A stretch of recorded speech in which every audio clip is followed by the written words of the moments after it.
ಸರ್ಕಾರದ ರೈತ ವಿರೋಧಿ ನೀತಿಗಳನ್ನು ಖಂಡಿಸಿ ಮೇ 29ರಂದು ಮೂಡಬಿದ್ರೆಯಲ್ಲಿ ಕಿಸಾನ್ ಸಂಘದಿಂದ ಬೃಹತ್ ರೈತ ಪ್ರತಿಭಟನಾ ಜಾಥಾವನ್ನು ಹಮ್ಮಿಕೊಳ್ಳಲಾಗಿದೆ ಎಂದು ಭಾರತೀಯ ಕಿಸಾನ್ ಸಂಘದ ಪ್ರಮುಖರಾದ ಜಾಯ್ಲಸ್ ಡಿಸೋಜಾ ತಿಳಿಸಿದರು.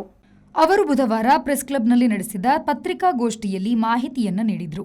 ಸರ್ಕಾರದ ನೀತಿಯಿಂದಾಗಿ ಕೃಷಿಕರ ಬದುಕು ದುಸ್ತರಗೊಂಡಿದ್ದು, ಹೈನುಗಾರಿಕೆ ಉತ್ಪನ್ನಗಳಿಗೆ ಮೌಲ್ಯಾಧಾರಿತ ಬೆಲೆ ನಿಗದಿ ಹಾಗೂ ಅಕ್ರಮ ಸಕ್ರಮ ಕಾಯ್ದೆಯ ಸರಳೀಕರಣಕ್ಕೆ ಈ ಪ್ರತಿಭಟನಾ ಸಭೆಯಲ್ಲಿ ಆಗ್ರಹಿಸಲಾಗುವುದು. ಕೂಲಿಯಾಳುಗಳ ಸಮಸ್ಯೆ ಮತ್ತು ಗಗನಕ್ಕೇರಿರುವ ಉತ್ಪಾದನಾ ವೆಚ್ಚದ ನಡುವೆ ಹೈನುಗಾರಿಕೆ ನಡೆಸುವುದು ಕಷ್ಟ ಸಾಧ್ಯವಾಗಿದೆ. ಪ್ರಸ್ತುತ ಸರ್ಕಾರ ನೀಡುತ್ತಿರುವ 42 ರೂಪಾಯಿ ಬೆಲೆಯು ಕನಿಷ್ಠ ವೆಚ್ಚವನ್ನು ಭರಿಸುತ್ತಿಲ್ಲ.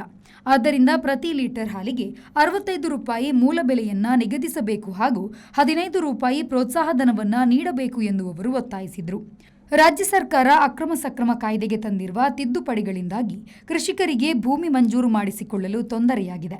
ಪುರಸಭಾ ವ್ಯಾಪ್ತಿಯ ಗಡಿಯಿಂದ ಟವರ್ ಲೊಕೇಶನ್ ಪ್ರಕಾರ 3 ಕಿಲೋಮೀಟರ್ ವ್ಯಾಪ್ತಿಯೊಳಗೆ ಯಾವುದೇ ಆಸ್ತಿ ಮಂಜೂರು ಮಾಡಬಾರದು ಎಂಬ ನಿಯಮದಿಂದಾಗಿ ಮೂಡಬಿದ್ರೆ ತಾಲೂಕಿನ ಪುಚ್ಚೆಮೊಗರು ಸೇರಿದಂತೆ ಹಲವು ಭಾಗದ ರೈತರಿಗೆ ಅನ್ಯಾಯವಾಗುತ್ತಿದೆ.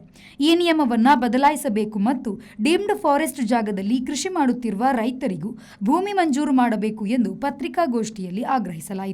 ಪ್ರತಿ ಲೀಟರ್ ಹಾಲಿಗೆ 65 ರೂಪಾಯಿ ದರ ನಿಗದಿ ಹಾಗೂ ಕುಮ್ಕಿ ಆಸ್ತಿಗೆ ಹಕ್ಕುಪತ್ರ ನೀಡಬೇಕು ಎಂದು ಒತ್ತಾಯಿಸಿ ಮೇ 29ರಂದು ಬೆಳಗ್ಗೆ 10 ಗಂಟೆಗೆ ಮೂಡಬಿದ್ರೆ ಶಾಮಿಲೆ ಎನ್ಕ್ಲೇವ್ ಕಚೇರಿ ಬಳಿಯಿಂದ ತಹಶೀಲ್ದಾರ್ ಕಚೇರಿಯವರೆಗೆ ಬೃಹತ್ ಪ್ರತಿಭಟನಾ ಜಾಥಾ ನಡೆಯಲಿದೆ. ವಕೀಲ, ರೈತ ಹೋರಾಟಗಾರ ಶಾಂತಿ ಪ್ರಸಾದ್ ಹೆಗ್ಡೆಯವರು ಪ್ರತಿಭಟನಾ ನಿರತರನ್ನ ಉದ್ದೇಶಿಸಿ ದಿಕ್ಸೂಚಿ ಭಾಷಣವನ್ನ ಮಾಡಲಿದ್ದಾರೆ.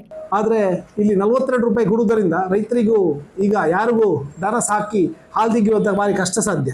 ಆದರೆ ನಾವು ಕೇಳ್ತಾ ಇರುವುದು ಸರ್ಕಾರಕ್ಕೆ, ನೀವು ನಮಗೆ ಒಂದು ಅಟ್ಲೀಸ್ಟ್ 65 ರೂಪಾಯಿ ಆದರೂ ಮೂಲ ಬೆಲೆಯನ್ನು ನಿಗದಿಪಡಿಸಿ ಒಂದು 15 ರೂಪಾಯಿ ನಮಗೆ ಸಬ್ಸಿಡಿ ಕೊಟ್ಟರೆ ಆಗ ರೈತರಿಗೆ ಈ ಹೈನುಗಾರಿಕೆಯನ್ನು ಮುಂದುವರಿಸಿಕೊಂಡು ಹೋಗಲಿಕ್ಕೆ ಸುಲಭ ಆಗುತ್ತೆ. ಈ ಬಗ್ಗೆ ಸರ್ಕಾರದ ಗಮನವನ್ನು ಸೆಳೆಯಲು ನಾವು ನಾಡ್ದು ಈ ಜಾಥಾವನ್ನು ಹಮ್ಮಿಕೊಂಡಿದ್ದೇವೆ.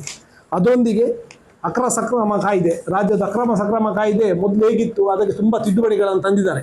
ಇದರಲ್ಲಿ ಈ ತಿದ್ದುಪಡಿಯ ಮುಖಾಂತರ ಮಾಡುವುದರಿಂದ ನಮ್ಮ ಮೂಡುಬಿದಿರೆಯಲ್ಲಿ ಯಾವುದೇ ಒಂದು ಫೈಲನ್ನು ಮಾಡುವ ಪರಿಸ್ಥಿತಿಯಲ್ಲಿಲ್ಲ. ರೈತರಿಗೆ ಎಲ್ಲಿ ಅನ್ಯಾಯ ಆಗುತ್ತೆ ಅಂದರೆ ಈ ಟವರ್ ಲೊಕೇಶನನ್ನು ಇವರು ಏನು ಮಾಡಿದ್ದಾರೆ ಅಂದರೆ ಬಾರ್ಡರಿಂದ ನಮಗೆ ಟವರ್ ಲೊಕೇಶನ್ 3 ಕಿಲೋಮೀಟರ್ ವ್ಯಾಪ್ತಿ ಅಂತ ಹೇಳಿದ್ದಾರೆ. ಸಂಘಟನೆಯ ಪ್ರಮುಖರಾದ ಪ್ರವೀಣ್ ಭಂಡಾರಿ ಮತ್ತು ವಲೇರಿಯನ್ ಕುಟಿನ್ನು, ವಸಂತ್ ಭಟ್ ಪಯ್ಯಾಡಿ, ರಾಧಾಕೃಷ್ಣ ಶೆಟ್ಟಿ, ವೆಂಕಟೇಶ್ ಕೋಟ್ಯಾನ್, ನೇಮಿರಾಜ್ ಸುದ್ದಿಗೋಷ್ಠಿಯಲ್ಲಿ ಇದ್ದರು. Premashree V4 news Moodbidri.